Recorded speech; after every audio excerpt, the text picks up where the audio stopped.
Hey guys, welcome back to more political chatter. Today we will be talking about some new data that we have about how the American people think about Trump's tariffs. And it is stunning to say the least how overwhelmingly people, Democrats, Republicans, independents alike, are opposed to these tariffs.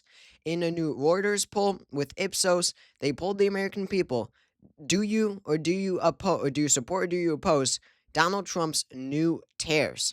39% say that they support him, 57% say that they oppose them. To remind you, in the 2024 presidential election, Donald Trump won every swing state, and the Republicans, for the first time in 20 years since 2004, won the popular vote. He won about half, over half. He won a majority, or no, I think it was just about right under majority, 49.9%. But still, he won about half the vote. Now you're seeing already, literally 3 months into his presidency, 57% say that they oppose them. Only 39% say that they support him. There is a gigantic chunk of Trump voters, chunk of Republicans who are saying, no, this is not the way to go. I cannot support this. People who voted for Trump just a few months ago are saying on Donald Trump's main policy issues so far in his presidency, they are already splitting from him. But maybe even more stunning is one of the other questions asked in this poll. Do you expect prices to rise under Trump's tariffs? These numbers are even more stunning. 73% of Americans say that they expect prices to rise. 4% think that in the long run they will fall. 4%. Oh, it's one thing to say, yeah, I support my president. I support, this tariff plan that he's rolling out. But only 4% of Americans, basically nothing, basically none, believe that this will work in the long run. Nobody has faith in this. So I'm thinking, looking ahead to 2026 or 2028, if there is not yet, if there, if the effect of these tariffs that Trump wants, right? For factories to move to America, for more manufacturing in America, if that effect is not felt by 2026 or 2028, and it will surely take years. It will not be felt by 2026, maybe 28 if they are going to be successful at all, or if Trump keeps them. But if they're not, if those positive effects, if it is positive and those effects aren't felt by the next election year, and Americans already have this little faith in this plan, then what will they think 2 years from now when it still hasn't worked, when factories still haven't moved to America, and not only that, but prices are soaring? This is going to be an incredibly unpopular administration. His popularity, it has already fallen dramatically, right? He was at what, like 57% approval, and now he's at 49. But once these prices hit, and it should be any day now, right? Starting with the grocery store, starting with coffee, starting with produce, these prices are going to skyrocket immediately. There's no getting around it. Any day now, when grocery stores start to get new orders from, that's sourced from other countries, that effect will be felt. So once these prices rise dramatically, then I don't think there is any going back for Trump's popularity. I essentially believe that he is done for. So these numbers are just absolutely devastating. Not only that, it will get worse. That's the point I'm trying to make here. It will only get worse. If you thought these special election results were bad for Donald Trump, where the Republicans in these races outperformed by 15, 20 points, then you have another thing coming if you're a Republican, because now we have most likely a recession about to happen. These tariffs, the stock market is crashing as we speak. JP Morgan keeps rising the odds of a recession. It was 45%. It said March 31st last time I checked, 45% chance. A week later, bit more than a week later, it has risen to a 60% chance. These numbers will probably only rise. It looks like we are heading towards a great, great recession. And it really comes to a broader picture here because Donald Trump, what this means is that Donald Trump does not care anymore. He just, we'll see what he tries in 2028, but this isn't like his first term where he has to win an election to be reelected in 2020. Again, we'll see what happens with his potential third term bid that he definitely wants. But he is, doing all these actions. He's playing around like he does not care. And he especially seems doesn't care about the Republican Party. That is for sure. Because if he had an ounce of caring for how his party does in the 2026 midterms, then he would not be going anywhere near these tariffs. He would be backing away immediately. It's odd because you so rarely see politicians act in this way like Donald Trump is.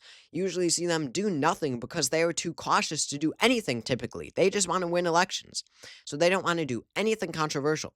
Donald Trump is doing the exact opposite of that. I mean, obviously, these tariffs are controversial even among his own voters. His own voters, a good chunk of them, even don't like them. Democrats, Republicans, Independents are united on this issue.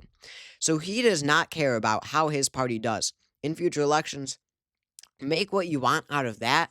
Again, with that third term idea, I don't know. But looking ahead to the most, to the, what's the word I'm trying to think of? The elections closest to us in the future, the 2026 midterms, it should be a bloodbath for the Republican Party on the track things are going. Again, we'll see if Trump backs out. We'll see what happens. But this is my current Senate prediction. I think that Democrats flip North Carolina, and I think they flip Maine. I still 49-51 because the Senate map is just always so bad for Democrats. But I think that these midterm elections will pretty much be a bloodbath for the um Republican Party here. And looking ahead to 2028 even. Again, Trump just does not care what he does. I don't know if Vance will be the candidate. I don't know if Trump will try again, but let's just assume Vance. Any Democrat, any single Democrat should be able to be JD Vance in 2028. Looking at the let me just pull it up here. Looking at some of the potential Democratic candidates you have, I mean, you just looking at the field, everyone should be able to beat. There are a few exceptions, but on the way things are going, yeah, I have zero faith in the electoral capabilities of people like Gavin Newsom or Dean Phillips is irrelevant, but even Dean Phillips or Amy Klobuchar, zero faith. I would never nominate them if I was a Democrat for the presidency in any close election. I think they would all lose, or someone like Corey, or Pete Buttigieg, or Kamala Harris is a great example. But on the way things are going, pretty much all of these people, with the exception of a few, like nobodies like Rahm Emanuel or Andrew Cuomo for obvious reasons, should be able to beat Vance in 2028. Democrats suffered a devastating loss in 2024, but it's odd because it looks like Donald Trump is on path to destroy his party, maybe forever. That might be dramatic, but if he does so much harm to this country, then it could destroy this party. If there is, and this is really, really, symbolic here, but if there is somebody who could end the Republican Party once and for all, it would be Donald Trump. It would be a Republican. A Democrat can't do it. It would be a Republican Party member from within. It would be Donald Trump. So basically, looking ahead to 2028, as of now, I mean, most of these people would beat Vance if the election were held today. But looking ahead to 2028, by then, basically everyone should be able to. Maybe not Kamala. I think that she would be an incredibly weak candidate to run, but even she would put up a good fight. Only like Rahm Emanuel and Andrew Cuomo, I think, out of this list would lose. Maybe Stephen A. Smith, but he is a wild card. Might make a video about him, but he's gonna run. Please don't vote for him though in a Democratic primary. God, he's a conservative. He's like literally just a Republican. But again, just stunning numbers coming out about how Americans feel of Trump. But it really is what you would expect. I mean, I think, and these numbers will only skyrocket the moment prices rise in the grocery store. These numbers will skyrocket. I've said this before, I think, but people don't. What we learned from 2024, people don't care. In the optics of someone, if someone is genuinely evil and they display that, people don't care. For example, they won't care about January 6th and all that, right? They won't care. They definitely won't care that Trump got convicted, right? Is a convicted felon. That we learned for sure. That made no effect on the polls. But the one thing that could wreck a Republican president is the thing they run on every time: the economy, high prices. That's what Trump campaigned on. That's why so many Biden 2020 voters turned out for him. That's why so many young people voted for him, to have a fair future in the economy. The one thing that could destroy Donald Trump are these high prices. So once that happens, we'll see. But just an odd situation overall. Why is Donald Trump doing this? We will see. Also, breaking news today, not so breaking right now, you've probably seen it by now, but 104% tariffs enacted on China as of noon today. This will be a disaster if you have any stake in this economy. It already is if you have a stake in the stock market. So that's where things stand right now. Thank you all for watching this video. I'm excited. I like to do these videos.